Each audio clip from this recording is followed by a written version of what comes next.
People who know me well would describe me as being energetic and enthusiastic, and then I communicate passionately. And that's really the subject of today's tip. There was an occurrence with my partner Bill that I'm going to share with you because it gave some real insights into that. Now, Bill is a very observant and insightful person. In fact, he and I have many conversations in which even the most mundane things give rise to very deep thoughts. And this particular occasion was one of those. In this, I was making dinner.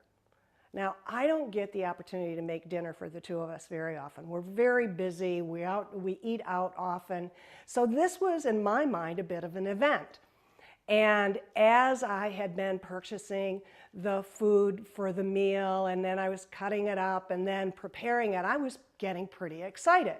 And I kept saying, man, this is gonna be so good. Oh man, it smells so wonderful. I can't wait to sit down for this. Until finally, when we did sit down to dinner, I said, you are going to love this. It is so awesome.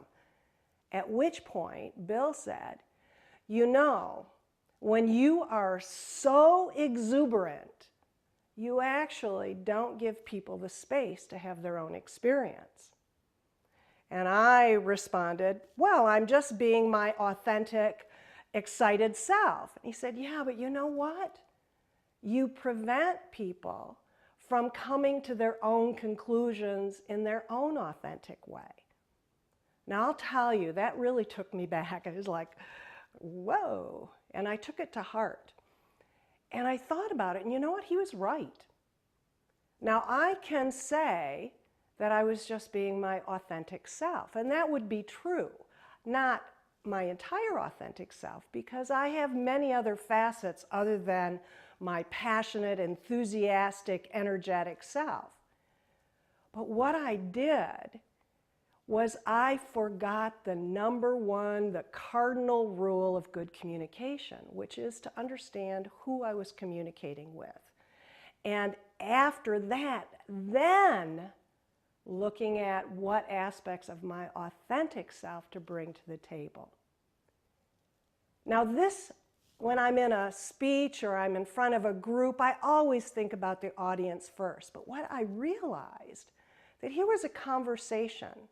This is a conversation with the person I live with, I spend most of my time with. And I didn't think of it in that situation. So this tip is really about being clear about who your audience is in any conversations, whether it be your spouse or your kids or your neighbor or your colleague or your boss or whoever. That always, even in those conversations, to be clear who you're communicating with and bring your authentic self that's appropriate to who they are so that they can have their authentic experience too. So I have to confess that tapping down some of my enthusiasm, I'm a work in progress about that, as you may be in some of your authentic expressions.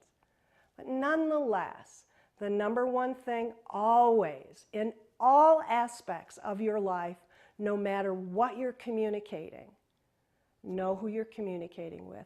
Give them the space to have their own experience in their own authentic way while you're being your authentic self. Oh, and by the way, the meal was awesome. And I'll see you next time.